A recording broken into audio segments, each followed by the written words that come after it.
Les aromates pour l'encens, Exode 25:6, étaient utilisés pour fabriquer l'encens, afin d'être consumés.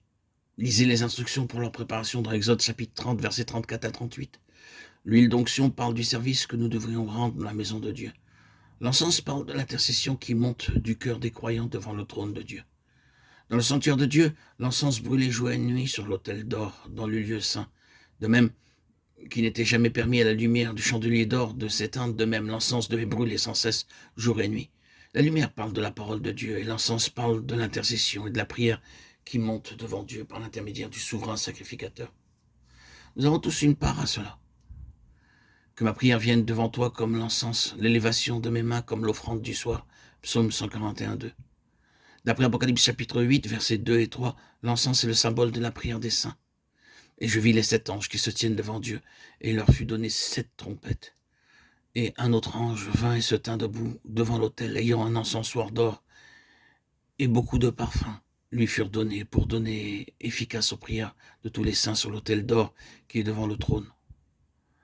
Lorsque nous recevons le don de la vie éternelle, nous devenons les collaborateurs de Dieu, et comme tels, nous devrions lui apporter chaque chose dans la prière.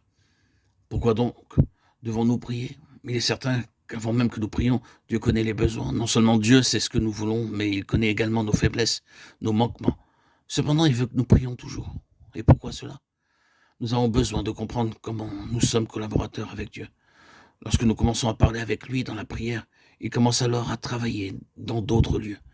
Cette pensée nous est rendue très clairement dans Apocalypse chapitre 8, verset 5, qui suit immédiatement le verset déjà cité. Et l'ange prit l'encensoir, le remplit du feu de l'autel et le jeta sur la terre. Et il eut des voix, des tonnerres, des éclairs et un tremblement de terre. Ici, le jugement de Dieu est prêt d'être répandu sur toute la terre. Tonnerres, éclairs et tremblements de terre parlent du jugement final de Dieu, sur le point d'être exécuté.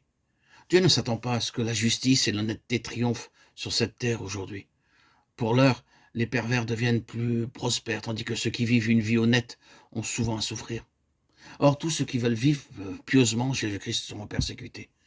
2 Timothée 3:12. Le jour vient où Dieu va juger chaque péché et chaque pécheur. Ne pensez pas, ô pécheurs, que vos péchés resteront impunis. Ils peuvent être cachés pendant de nombreux siècles, mais un jour Dieu jugera chaque pécheur. Ecclésiaste 8, 11, 13. Bien qu'un pécheur puisse pécher des milliers de fois et qu'il semble être laissé impuni par Dieu, cela ne signifie pas qu'il ne le punira pas. Un jour, Dieu jugera chaque pécheur. Oui, il y a un jour de jugement dans Apocalypse chapitre 8. Nous voyons les anges de Dieu prêts à exécuter le commandement de Dieu et à répandre sur la terre le feu de la colère de Dieu. Dans leurs mains, ils tiennent l'encens, la prière des saints qui s'élèvent jour et nuit devant le trône de Dieu. Les prières des enfants de Dieu ont une part à l'œuvre finale du jugement de Dieu.